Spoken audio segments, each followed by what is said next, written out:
everyone. I'm Alicia Greenberg with the Advertising Club of New York. On behalf of our president, Gina Grillo, the board of the Ad Club, and our sponsor partner company, Broadsign, thanks for being with us here today. For those of you who are watching in the virtual clubhouse, welcome. For those of you who are here, welcome to one of our first hybrid events in person. So awesome to be back. We're committed to keeping the community connected for the foreseeable future with hybrid events, so you can be present any way you'd like.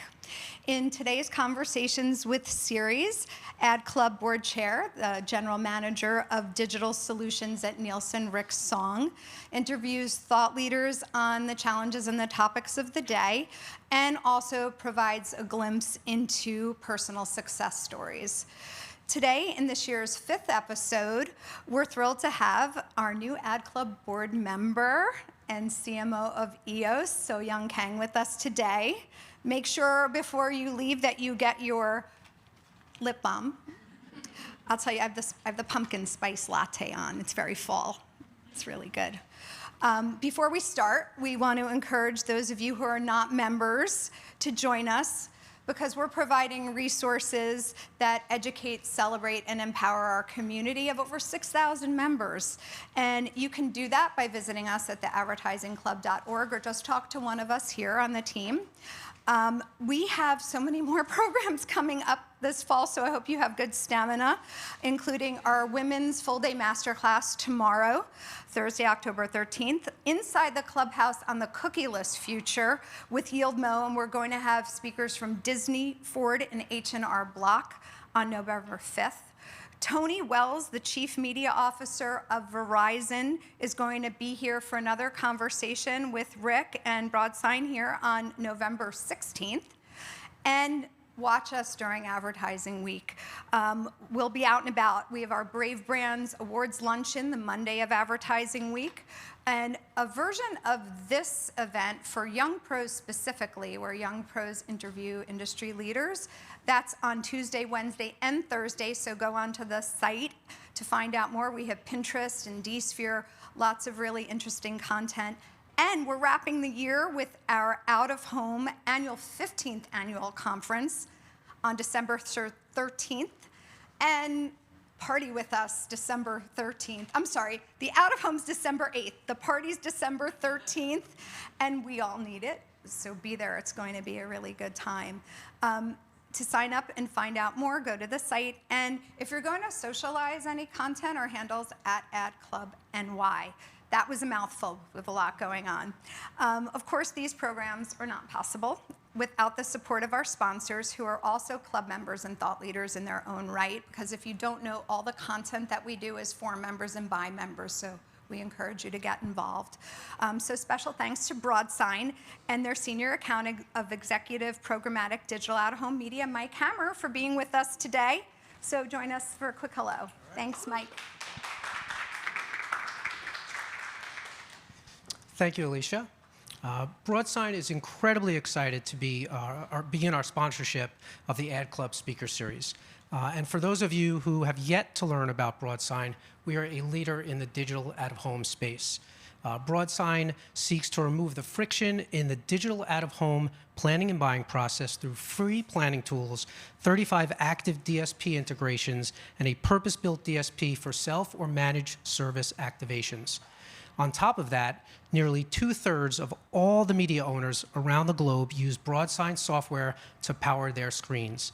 Here's a quick video that will help show you how Broadsign lights up the world.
All right, it is my pleasure to hand it off to Rick Song and Soyoung Kang.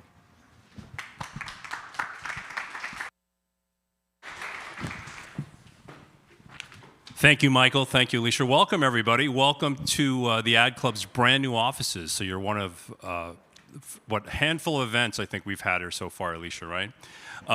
It's good to have you here. Thanks for tuning in. For those of you dialing in virtually as well, excited to be here with one of the most celebrated CMOs and as of late, Soyoung. And let me embarrass her for a second because just in 2022, these are all 2022 stats, by the way, she's been recognized as one of the CMO 50 by Campaign Magazine, Business Insider's most innovative CMOs. That's the next time we do this conversation. Ad Age Leading Women, Adweek CMO Award, and just a week ago, I believe, tell me if I got this right, the She Runs It announced her as a Changing the Game Award honoree in the Paradigm Shift category, right? Is that impressive or what? Give her a round of applause. Thank you. Excited to have you here. Thank you for being here. I don't know how you fit us in, so we appreciate it. And also, as Alicia mentioned earlier, she is a brand new board member as of our next term, which started July. So we're so excited to have you here. Thank you. It's seriously an honor. So before, we always try to kick off these conversations with getting our membership a chance to get to know our speakers a little bit better. So walk us through your personal story, your family, your upbringing, kind of how you kind of steered your career path to this one. Yeah, I mean, I like to often say that my path to where I am today wasn't a very straightforward or linear path. If I kind of start earlier than my career, I grew up, I was born in Korea. My family immigrated here when I was 2. We moved to Philadelphia, and I spent most of my life in Philadelphia. And then I went to undergrad at MIT to study architecture, which is kind of like a random fun fact. That was like the fun fact that I wanted to mention later. But I did study architecture as an undergrad, completely nothing to do with what I'm doing today. And then I spent the first decade of my career as a management consultant and strategist. Spent the subsequent close to 15 years of my career in retail, and then now ended up at EOS. But this is my first ever CMO role, and it's EOS's first ever CMO role as well. So walk us through, because you're clearly, right, because MIT and Wharton MBA, if I get it right? So, and then started your career in consulting. So you're clearly, and considered a career in architecture. Yes. Which, how many of us can say that in this room on the sales side? Not me, but anyway.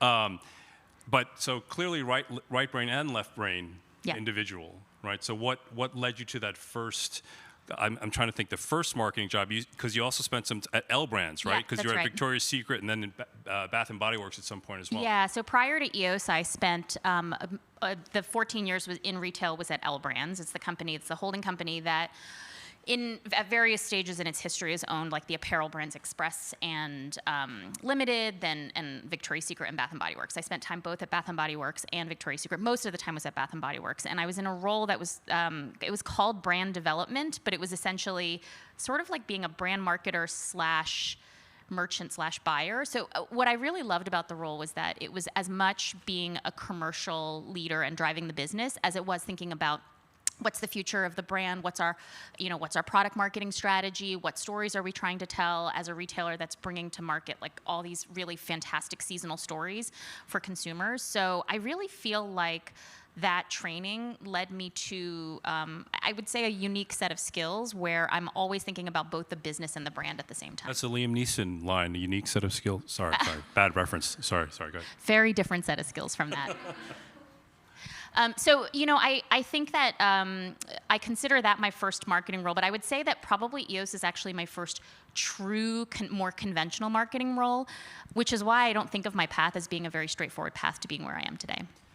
Well, and if you think about architecture, it pretty much is kind of a left brain, right brain type job, right? Because you have to be very studied, on one end and creative as well. Yeah. To be successful. I mean, I think of marketing as being very, I think the best marketers who I admire the most are always left brain and right brain thinkers, because you're always thinking about strategy, analytics, how you're driving the business at the same time that you're thinking about human connections, creative spark, all of the things that are, the creative side of the skills are equally balanced out by the analytical and some of the best marketers.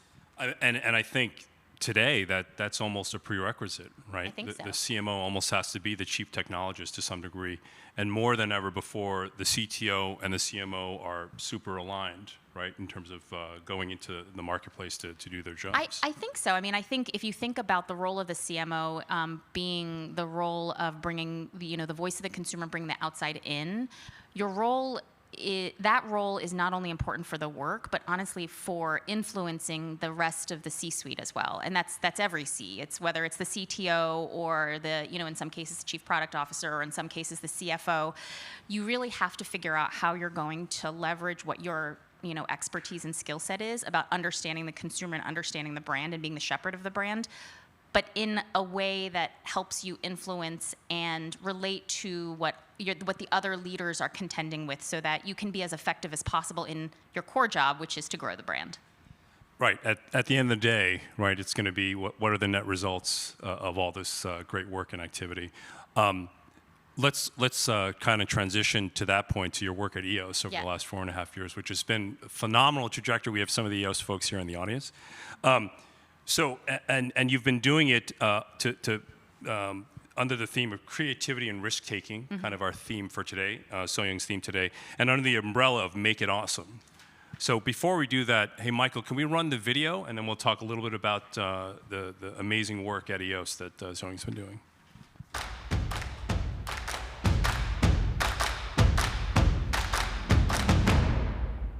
It's fun.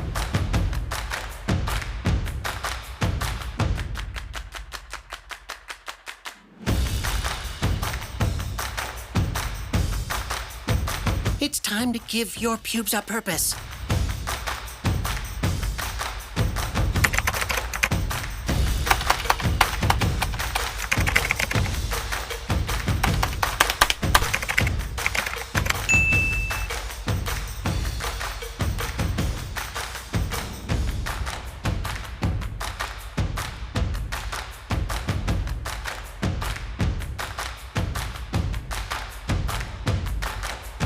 I'm about to tell you the secret for how to bless your fucking cooch.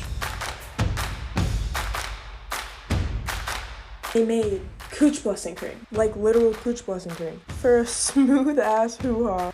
It's like a cheap car wash for your face. You're a bad bee, Lynn. Now, go delete every questionable photo you've ever posted. A proud sponsor of your hoo-ha.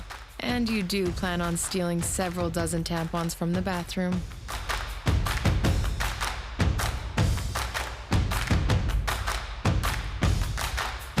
Get in there and dust that buster. You got this. Donate your pubes to help reduce soil erosion and get a free tube of EOS shave cream. Why is it taboo to talk about our hoo-has? Let's just talk about it.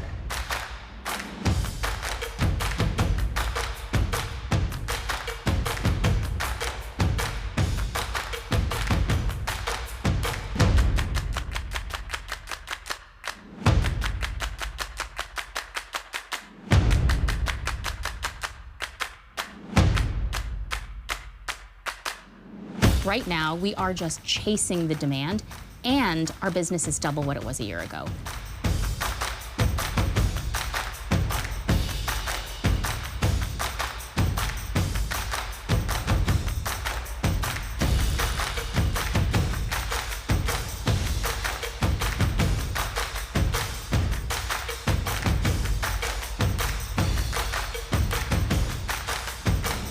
Now, you have a smooth ass hoo-ha. You're welcome. Awesome.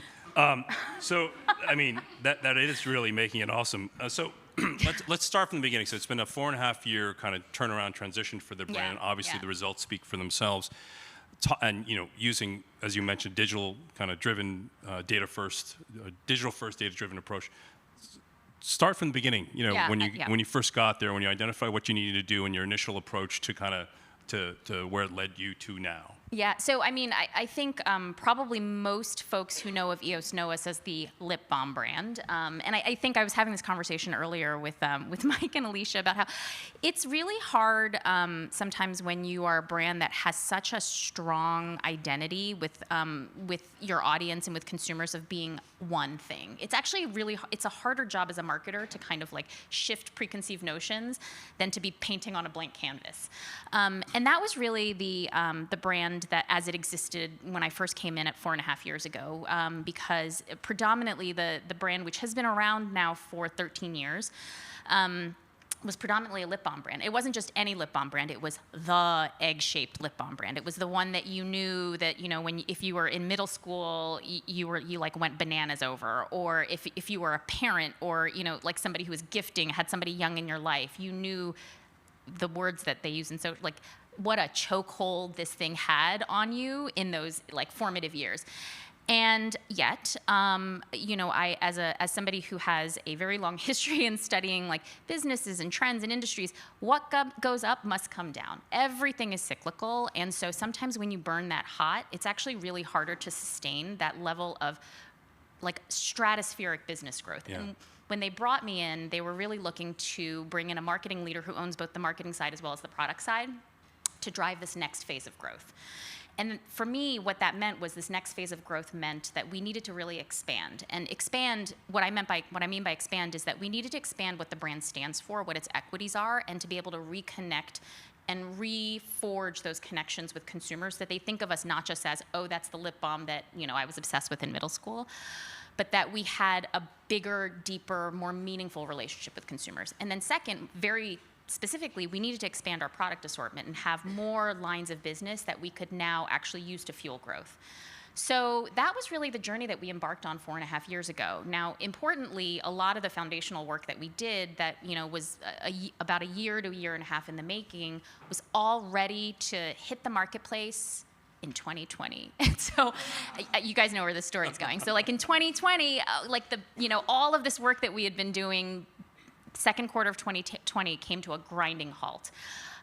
Fortunately, honestly, sometimes I think to myself, like if we hadn't put the foundational elements in place for that year and a half preceding March 2020, I actually don't know where we'd be at this point, because what ended up happening was, despite the fact that we were entering into this global pandemic, despite the fact that a lot of our key retail distribution was like shut down for a big chunk of 2020, we actually grew.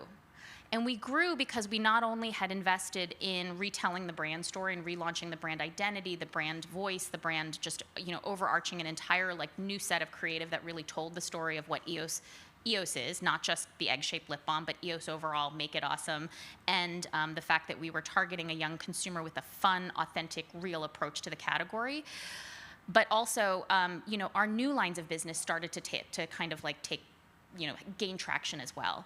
So now, as we've all sort of like emerged from what we hope is the worst of the turbulence of the past few years, and our business across every line of business, lip, our shave business, and our newly launched body business is all growing at this phenomenal rate. And a lot of that was the investment in the foundational work that we did 4 years ago, which just goes to show that vision from the beginning around expansion of the brand equities, expansion of the business, was the right vision. It just took a little bit longer for it to come to fruition, given the kind of the macroeconomic conditions that happened.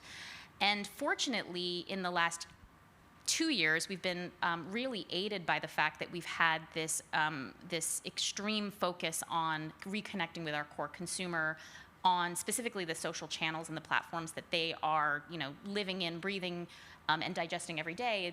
Number one of which was TikTok over the past couple of years. We entered into TikTok right before the pandemic, actually, like the year before the pandemic, and we've been able to really drive this amazing connections with consumers that's further enhance that authenticity and that like real storytelling. And in the last year and a half, really our shave business has been the one that's exploded all over TikTok, both through some of the viral activity and the content that was posted, but also our fast follow and reactive work that we did. So is it fair to say it's a phenomenal story? I mean, in this environment, and actually coming into this environment, right? But what I would ask you is, because you were early to TikTok, Yeah. were you able to kind of ride that wave of its growth during the pandemic? 100%. Okay. Yeah, 100%. I think that you mentioned earlier creativity and risk taking, and I think that creativity and risk taking are really, I think, fundamental and core to the skill sets that we've really developed as a brand and as a team. But it also comes at we have to be really measured, because risk taking without really being thoughtful about how you take those risks and mitigate them in case it doesn't work. It's really an important part of taking risks but not being reckless. And so for us, our journey on TikTok, which started in 2019, which is early for most brands, was really about leveraging a part of our brand strategy that's always set aside for experimentation. So the team knows, the EOS marketing team knows, we're always looking to learn from doing something new, whether it's approaching it like new content themes, new platform in the case of TikTok, new partners.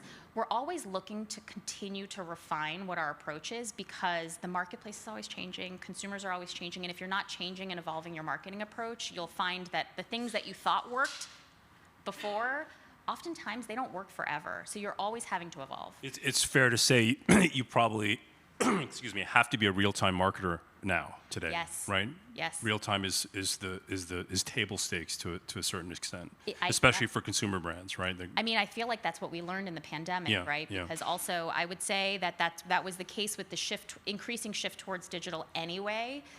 Yes, that was something that was happening, within our field. But I think the pandemic really brought into focus the need for marketers to be thinking in a very agile, very real-time way. Of course, we make long-term investments, like any business person, you're always making long-term investments, but there's a certain portion of what you're doing that has to be more real-time and has to be nimble and has to be reactive to what you're seeing happening in your results on a day-to-day business. Well, yeah, and your results speak for themselves. Let's go back to the notion of authenticity you mentioned, because speaking to Gen Zs and millennials, they are folks that can be very fickle if they don't feel like they're being spoken to in an authentic way. And I know that's been one of your core pillars. Speak about how you initially approached being authentic, staying authentic to obviously grow the business as you have. Yeah, I think the great thing about having been on TikTok early was that we had a lot of time to learn. So we had, if I think about the way that certain portions of our business have exploded, aided by TikTok in the last year and a half.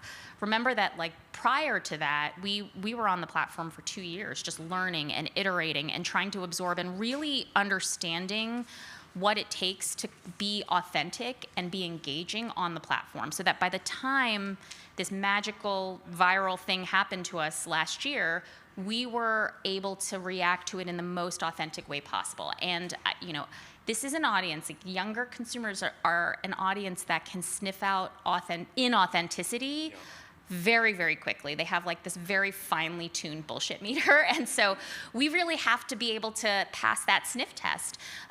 So then last year when, you saw from the reel, and I don't know how many people are familiar with the work, but we had a TikToker completely unaidedly, organically say that the EOS shave cream was the secret to how she gets a razor bump free cooch. And so, the TikTok went into a lot of detail and a lot of very explicit steps about how you achieve that razor bump free cooch and all of this stuff. And so we really wanted to celebrate her words. And I think that the fact that we then came back and we launched a product that basically took her exact words, and it says bless your effing cooch on the product. It's printed on the product. We sold the product. It was phenomenal for us to be able to continue to have this authentic and real talk kind of brand identity within the space. And I think that the team did it in such a way that it came across just we're a part of this community, not we're a brand talking at you. Wow, this is super impressive. Also, the first time we've had at the interview series the word cooch mentioned. I hope it's not the last time. So it's fun stuff. I think we've introduced a new vernacular into our conversation with Sirius. So you talked about kind of investments in social, digital platforms, right, to kind of try and think forward of where to go to next. What are you most excited about now, as you think about 2023 and beyond? Yeah, so I think that where we've been most excited as a team is, we continue to believe, and our audience, our younger audience, continues to, spend a disproportionate amount of their time in social media.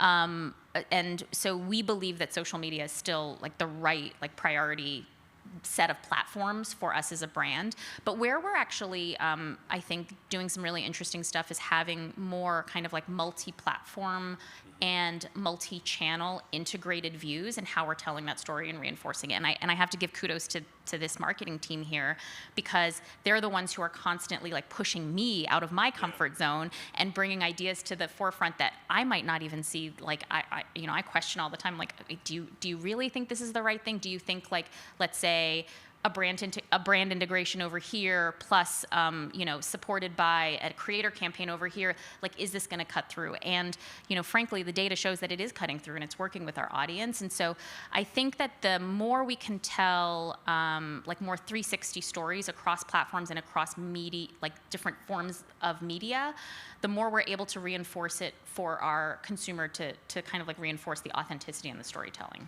And to that point on data, how important is data, in formulating your approach to any given brand or campaign? So data is incredibly important to be informed, but data for me doesn't make the decision. So I think the team knows this, but I'm always asking for the data. I'm always deep in the data and poking at it. And it's not because I think the answer lies in the data. I don't think the answer ever lies in the data, but understanding the data helps you to inform your own opinion as a seasoned professional who knows how to interpret the data and then use it to aid in the decision that you make. But I never believe that the answer is in the data. The answer is just better informed when you have great data. And by the same token, from a measurement perspective, right? So data informs a decision, then how do you measure on the back end, or how are you looking at measurement on the back end?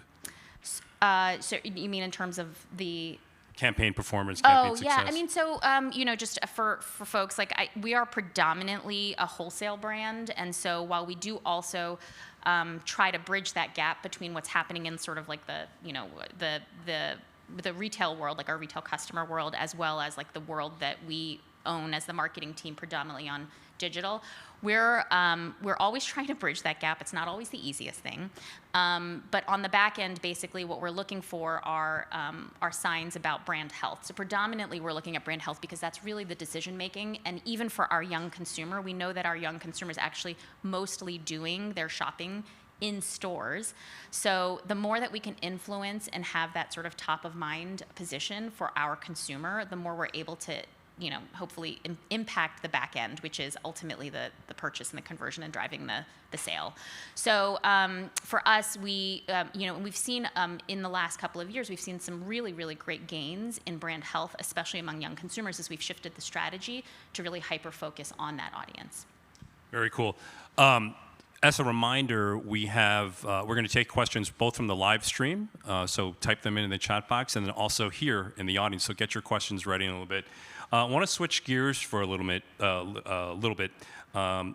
You and I met, I guess, was it 2020 or 2021 now? It's 2020. It was 2020, yeah. Kind of in the middle of the pandemic, through a mutual friend, Elliot Lum with the ANA, who started an Asian American marketing group.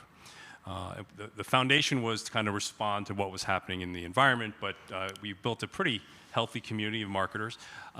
But because there are nuances and there are differences, right, in being a person of color, being Asian American in this industry. Yeah. Talk to for our membership, share with our membership for a minute how being Asian American has kind of impacted your career path in terms of expectations, in terms of growth, to becoming a CMO.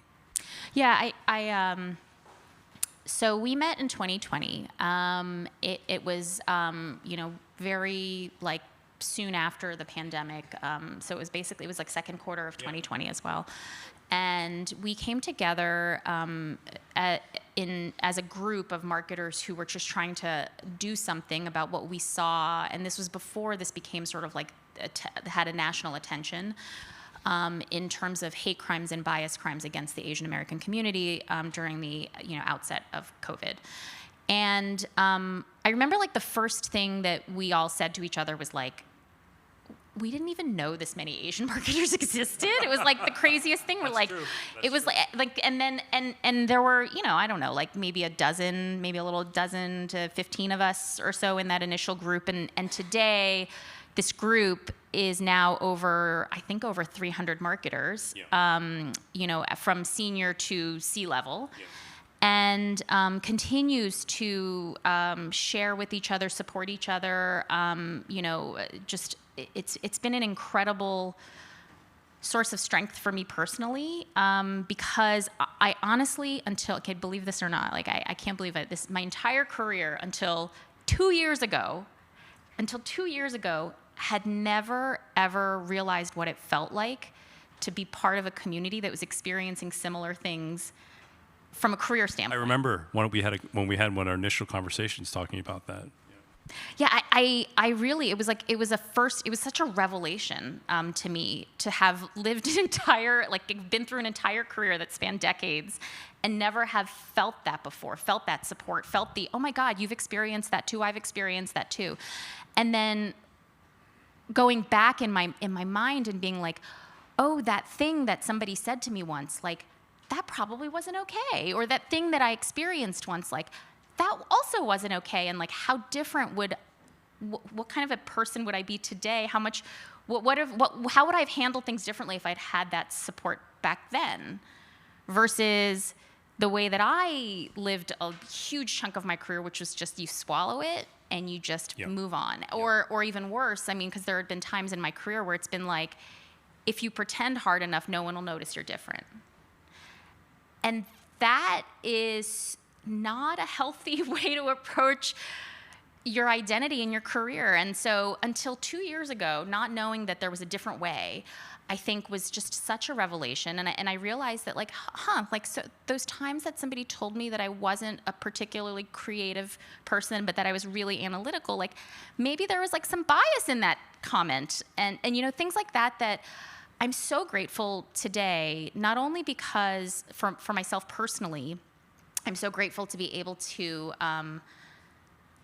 embrace that and have that support network and have that sense of community, but also as somebody who is gladly, wanting to step up within our industry to be able to provide that for other people and for other groups. And I think that that's been a really, really wonderful gift at what I consider a fairly late stage of my career. It's so funny because I think it was a revelation for all of us on that call, and we're all at kind of different stages of our careers. I can't tell you how many times people have asked me if I'm in IT, depending on. And by the way, for the ad club people who know me and anyone else who's tuned in knows me, that's like the opposite of me. So I can totally empathize. So to that note, how do you look at diversity and inclusivity in the work for EOS? Well, I think that number one, the diversity really comes from ensuring that your organization, your internal organization, your external organization, that you as a leader and as marketers in general, we're prioritizing ensuring that we have that level of diversity within the team and then among the different folks that you work with, because that we all know, it's kind of like it's been proven over and over again by many, many smarter people than me that diversity drives business results. So this isn't like just some let's do good just to do good. This is let's do good so we can all grow collectively. And then in particular at EOS, one of the things that I'm really proud of that the team has been really a huge driver of is, a lot of our marketing is in social and in creator marketing. We invest quite a lot of our media in creators. And for several years now, we've had a creator diversity, sort of guidelines in place that we've held our partners up to. We've held ourselves up to those creator guidelines, which is that over half of our creators must be diverse. And we have exceeded that consistently every single year. And I'm just really proud of it because it's one of these things that if you don't prioritize it and if you don't frankly, force it to happen, it doesn't happen because it's easy for a lot of other things in the business to get in the way. But if you make it a priority, you can really drive significant results. Yeah, and it's such a great point. It is a business imperative now, and I think one of the great things in the last few years, despite lots of turmoil and upheaval, is that I think we've been thinking about it more, and actually engaging and activating it on more in terms of diversity and inclusivity in general as an industry. Absolutely. And are we done? Absolutely not. Are we even close to where we should be as an industry? Absolutely not. But recognizing it is the first step towards putting things in place that help to get you there. Well, to your point, talking about it was was something that just didn't, coming up in this industry, you just accepted, whatever the environment was. So the fact that there's a voice and there's activism around it is a big deal. Let's take some questions live from the audience. Who's going to be the brave soul who asked that? Oh, we already have one right there, Cameron.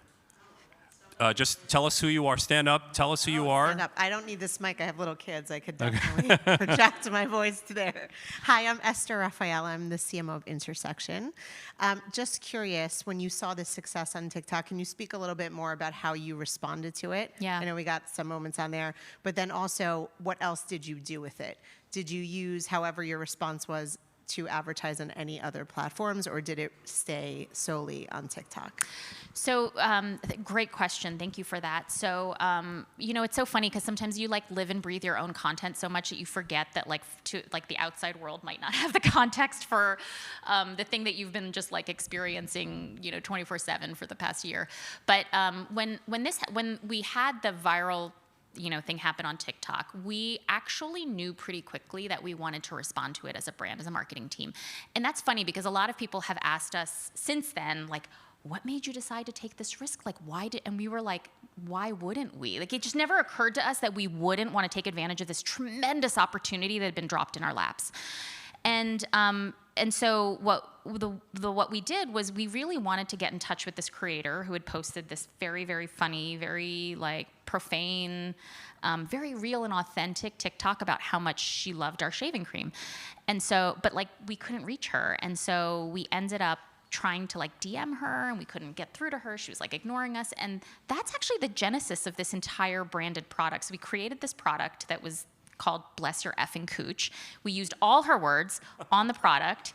And then and because we had been in the TikTok world for so long, didn't worry us. We weren't afraid of what would there be blowback or anything. We're this is TikTok. It's meant to be fun. We're not going to take ourselves too seriously.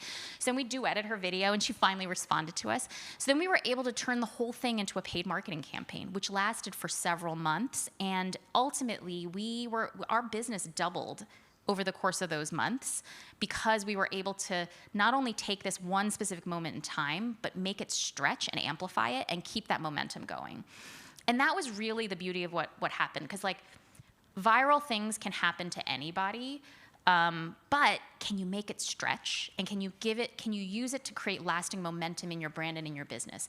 And then what do you learn from it that helps you to shift how you think about as a marketer about your brand? Well, guess what? We realized through all of this, our audience has a higher tolerance for authenticity and, frankly, unpolished, real content from us as a brand than we ever could have possibly imagined. A few years ago, we had an ad campaign where we changed the copywriting because we didn't want to say the word damn. This past year, we have dropped F-bombs left and right. We've said cooch, we've said hoo-ha, we've said vag. We also know all the rules on every platform about what you're allowed to say and what you're not allowed to say in case anybody needs a tutorial on that. But it completely opened up our aperture on the fact that our consumers way ahead of us in terms of wanting real content, entertaining real and authentic content from the platforms. We might as well be the brand that gives it to them. And so it's really changed the way that we think about content, and it's made us take some handcuffs off that I think that we would have had prior to this happening. Great question. And by the way, for those who are here and tuning in, this has been like a masterclass in TikTok marketing, so you guys are lucky. All right, another question from the audience? Please stand, tell us who you are. Thank you. I'm Tolu Olojo. Thank you for sharing that. I actually work at TikTok. So this has all been amazing. I'm a global product marketing manager there for e-commerce as well. So super interesting. It was going to be a follow-up question similar to the one before. But I wondered if you can share more on the lessons you learned on how you're actually future-proofing your business to deal with this virality and kind of what we call this community commerce where a brand can go viral at any time. How are you doing that at scale? That would be really good to know.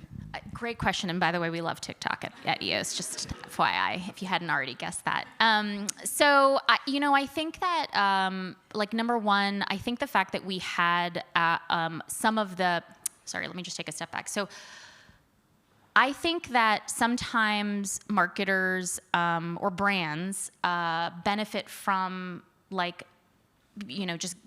call them like gifts from heaven. Like the viral TikTok was like a gift from heaven, right? But the question is, were you set up to take advantage of it? Were you set up to maximize it? And are you learning enough and adjusting how you approach your marketing to learn from it going forward? Because if we don't do that, then the gift from heaven is kind of wasted, right? And so what I say, what happened pre-TikTok, pre-viral moment and post-viral moment are things that I think are really indicative of the strength of, frankly, this team, which is pre-viral moment, we were very, very tuned into the community. We were very, very tuned into understanding the platform, understanding our audience, having our listening ears on all the time, looking for insights, and then figuring out how quickly we can take those insights and then convert them into things that are going to drive either our business or our brand storytelling, right? So it could have been that, we were late to the game, or we didn't hear about it because we're not as active and engaged, or we weren't as quick to act on it. But none of those things happen because this is a team that's got their social muscles finely tuned. And then after the viral moment, this question around how do you learn from it in order to maximize the impact on your business, and how do you learn from it to be able to, frankly, stretch it as long as you can possibly stretch it, has been really, I think, one of the wonderful outcomes and gifts that's also come from this campaign, which is, as I mentioned, there were things like understanding how to shift our content strategies. There were also other things like understanding, how do we continue to look for these opportunities, and maybe not all of them are going to be quite as big as the one that happened to us, but when we do find these smaller opportunities, how do we work as hard as we possibly can to convert them into business driving and convert them into revenue as quickly as possible? Those are all things that have really sharpened coming out of this versus I think where we were prior to this moment. So it's been something that's really transformed us, I think, as a marketing team. Another great question, and also reinforces that whole notion of real-time marketing. 100%, really reinforces it. All right, we're going to take one from the live stream. How else is the brand staying authentic and keeping its word to the generation passionate about climate change? Yeah, this is a generation that is very passionate about climate change and sustainability, absolutely.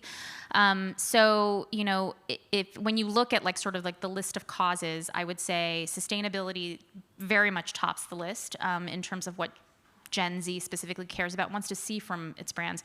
We do have a number of sustainability programs in place that we have had actually for a number of years. In particular, we have a program called Shea Better, which is celebrating the number one ingredient within all of our products. Every single EOS product contains shea.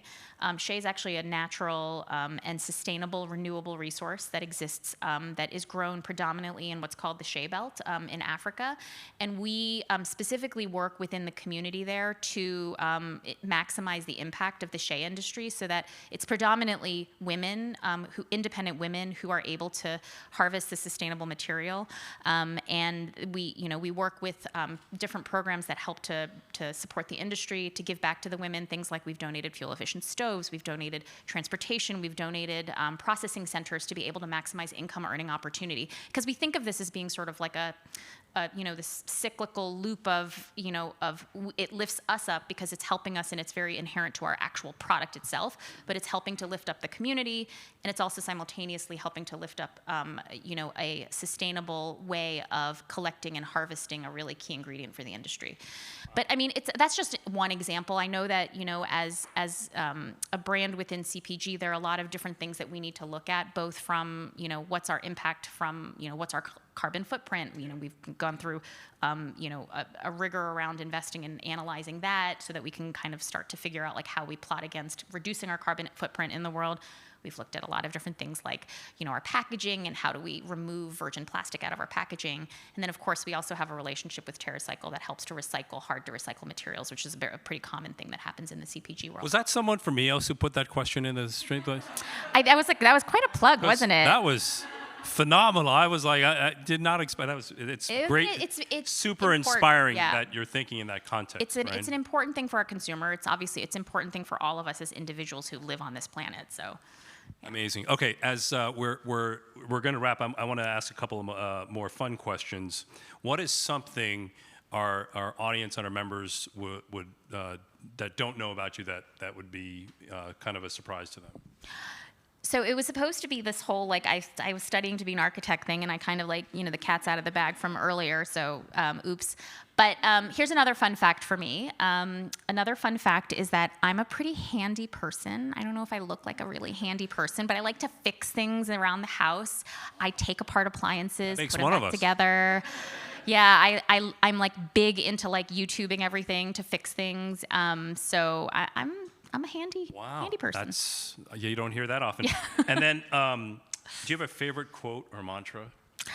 I do. So I have like a lot of favorite quotes. So I like to pick I like to pick a different one every time. But here's one that really resonated with me. And I don't know if I'm quoting this exactly right, but there's a designer/architect named, I think her name's Noreen Morioka, and she said, being a famous designer is like being a famous dentist, which basically is, it means nothing. What I really like about this quote is it's very humbling, right? It's very humbling, and I think of it the same way that I think about our industry. So like, fill in the blank. Being a famous marketer is like being a famous dentist. It's like, don't take yourself too seriously, right? Like, and I know we're in an industry where we really, you started off with like the accolades and the celebrations and all of that stuff, but like, none of it's meaningful if you're not doing what you're paid to do, which is to drive the brand and drive the business. And at the end of the day, all the accolades, they're wonderful, but really you have to remember that like some of that fame lives in your own head and probably with like 1,000 people in your industry and like nobody else. And so like, you got to keep your eyes on the prize. Wow, I love that. It's so on brand too from everything you just shared today.